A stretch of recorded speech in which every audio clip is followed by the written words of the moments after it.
Assalamualaikum warahmatullahi wabarakatuh. Selamat datang di channel Baraya Alam, channel terkece, terbadai, dan terinternasional. Apa kabar kawanku semuanya? Semoga kalian selalu dalam lindungan Allah Subhanahu wa Ta'ala ya. Amin. Cerita kali ini saya dapatkan di Facebook yang akan dibacakan oleh Dadu Ahmad. Seperti apa ceritanya? Sebelum ke ceritanya, buat kalian yang belum subscribe channel ini, subscribe dulu lah.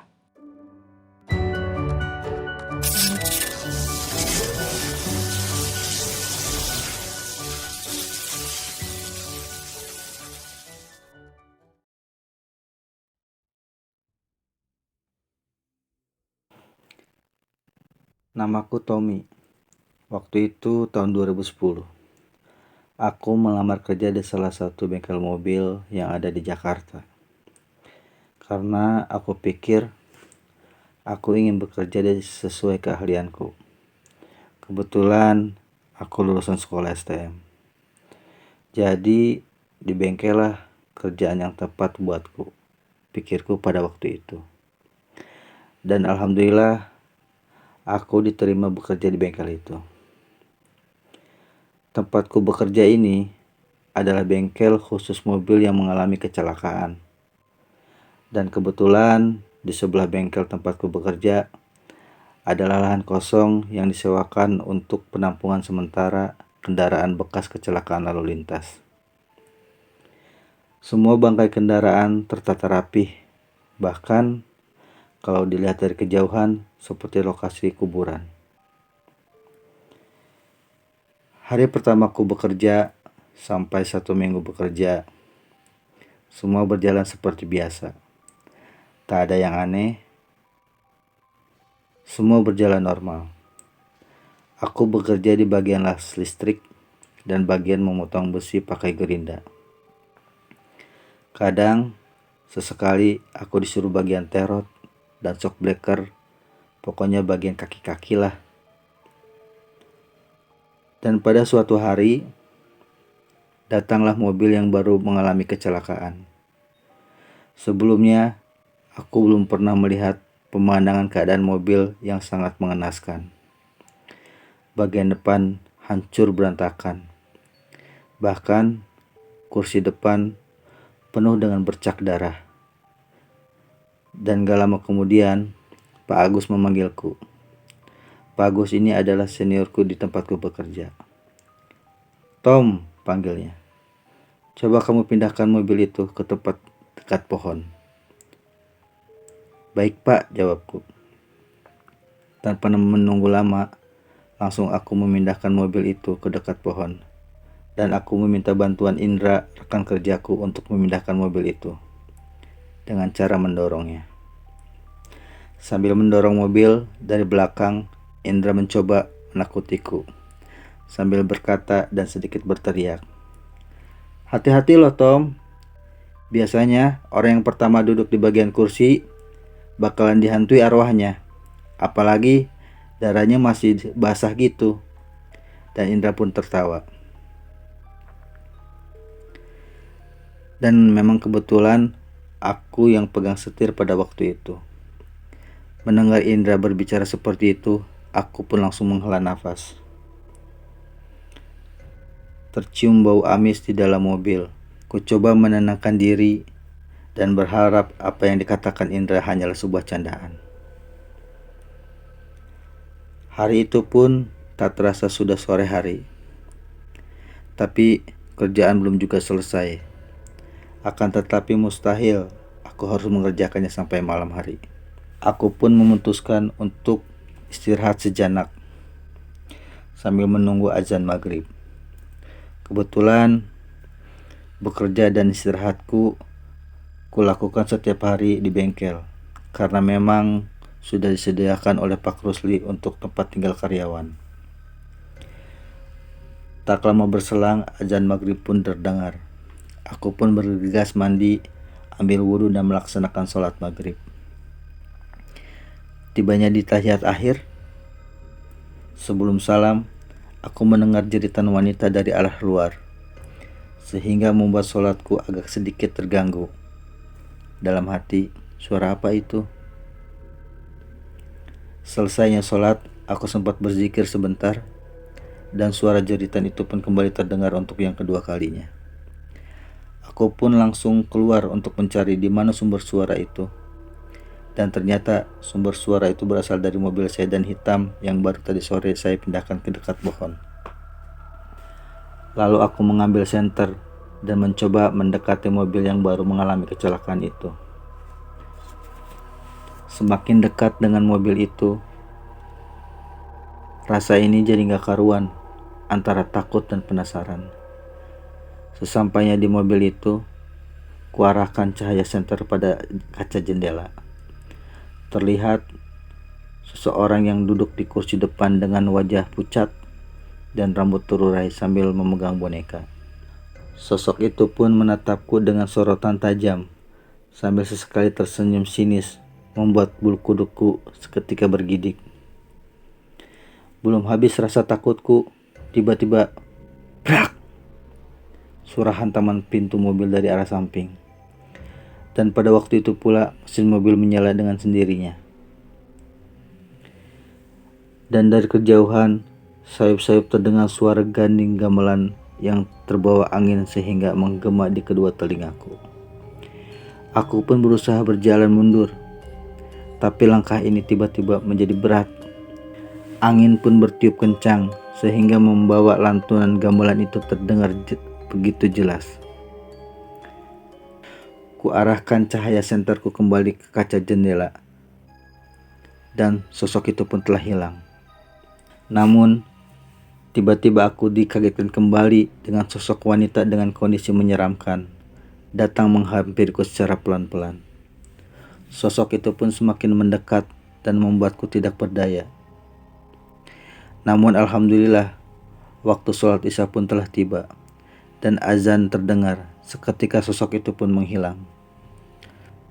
Aku pun langsung berjalan ke arah bangunan bercat biru tempat kami beristirahat, dengan jantung yang terus saja berdetak kencang. Indra pun melihatku dengan penuh keheranan. "Lu kenapa, Tom?" tanyanya. Aku pun hanya terdiam membisu, tak tahu berkata apa lagi. Lantunan gending gamelan seolah masih terngiang di kedua telingaku. Tapi anehnya, kenapa hanya aku yang mendengarnya? Heranku. Sedangkan Indra sama sekali tidak merasakan apapun. Ya udahlah. Untuk menenangkan diri, aku pun bergegas menunaikan sholat isya. Baru saja rakaat pertama, aku dikagetkan dengan suara dentuman keras, seperti benda bertabrakan. Aku menghela nafas dan aku menyelesaikan sholat. Hingga selesai, sampai tiba-tiba sekeliling kamar tercium aroma bunga melati. Tanpa terasa, menjelang azan subuh, aku terbangun. Masih beralaskan sajadah. Apa semua itu hanyalah mimpi? Tapi harum bunga kamboja masih menyengat tercium hidungku. Dengan tubuhku yang masih lemas, aku turun ke bawah. Ternyata di bawah sudah banyak rekan kerjaku yang mengelilingi sesuatu. Ku hampiri mereka lalu bertanya, "Ada apa, Bang?" Tanyaku pada Bang Agus, seniorku. Dan Bang Agus pun menunjuk ke arah mobil. Keanehan kembali terjadi. Mobil sedan hitam itu telah berpindah tempat ke posisi awal terparkir. Aku pun terkejut sambil berpikir, apa ini ada hubungannya dengan kejadian semalam? Bang Agus pun menatapku dan bertanya, "Lu lihat ada orang yang masuk pagar gak semalam?" Tanyanya. "Enggak, Bang," jawabku. Sengaja kejadian semalam tidak kuceritakan pada mereka, karena ku takut membuat suasana bengkel menjadi gaduh.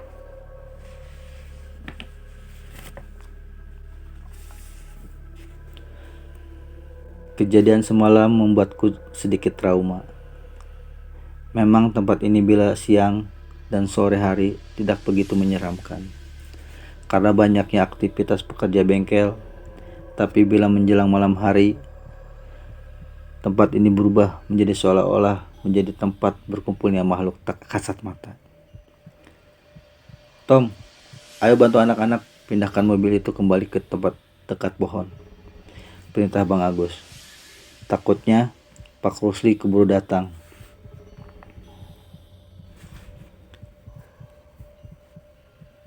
Pagi berselang menjadi siang. Selesainya memindahkan mobil itu, Bang Agus menyuruhku membeli kopi. Tom, nanti lu beli kopi ya buat Bang Fahri, ucap Bang Agus. Bang Fahri ini bisa dibilang pekerja paling lama di bengkel ini. Dirinya berjasa mengangkut setiap kendaraan korban kecelakaan lalu lintas menggunakan truk derek yang bisa dia pakai. Bang Agus pun pernah bercerita kalau dulu Bang Fahri juga pernah tinggal di bengkel, tempatnya di mes yang telah disediakan oleh Pak Rusli secara gratis bareng pekerja lainnya. Tapi tanpa alasan yang jelas, Bang Fahri pun memilih untuk tidak lagi tinggal di mes bengkel dan mengontrak di tempat yang tak jauh dari bengkel. Sore hari pun telah tiba. Masih banyak warga sekitar yang bermain bola dan menerbangkan layangan. Hingga akhirnya dari kejauhan aku melihat seorang gadis kecil berlari mendekati ke arah bangkai kendaraan.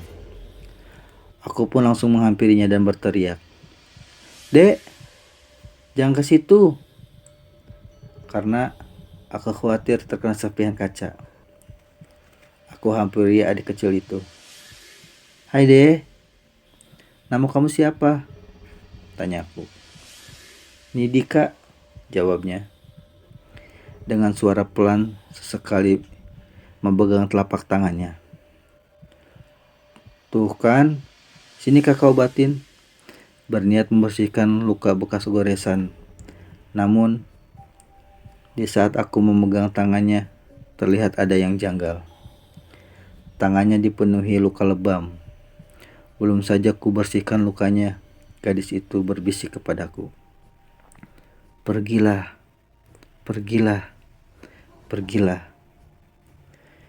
Merasa ada yang tak beres, aku pun langsung berniat meninggalkan tempat itu. Di saat ingin membalikkan badan, aku dikagetkan dengan sesuatu yang menyentuh tubuhku. "Kamu lagi ngapain di sini?" Ternyata Bang Fahir. "Sejak kapan Bang Fahir datang?" tanyaku secara heran. "Kamu dipanggil-panggil gak nyaut-nyaut. Jangan keseringan di tempat ini, bahaya," pungkasnya. Dan pada saat itu gadis kecil itu menghilang. "Sini ikut saya," ajaknya Bang Fahir kepadaku. Tanpa berpikir panjang, aku pun mengikuti Bang Fahir. Bang Fahir pun menunjukkan lokasi yang selama ini dilarang untuk memasuki area tersebut oleh Pak Rusli, pemilik bengkel. Bang Fahir pun membuka penutup kain berwarna hitam. Terlihat kondisi minibus yang membuat bulu kuduku seketika bergidik. Bang Fahir pun bercerita, semua penumpang minibus ini meninggal dunia. Bahkan dulu setelah peristiwa itu ada bagian anggota tubuh korban yang masih tersangkut di dalam. Bang Fahir menghentikan pembicaraannya. Tidak terasa air matanya mengalir sesekali mengusapnya. Saksi mata bilang korban menjerit sambil memegang bahu kanan dengan posisi tertancap besi dekat tiang listrik. Ia menjerit kesakitan, darah mengalir tanpa henti. Hingga akhirnya korban meninggal dunia sebelum ambulan datang. Ia pun mengatakan bila hampir setiap malam dirinya dihantui arwah korban dengan wujud yang sangat menyeramkan. Bagian kepala hancur dan beberapa otak terlihat menonjol dari cangkang kepala. Aku mendengar penjelasan Pak Fahir, hanya diam 1000 kata. Sesekali menghela nafas panjang, seolah tidak percaya dengan apa yang ia alami. Aku khawatir bila sosok misterius sedan hitam akan terjadi juga pada diriku.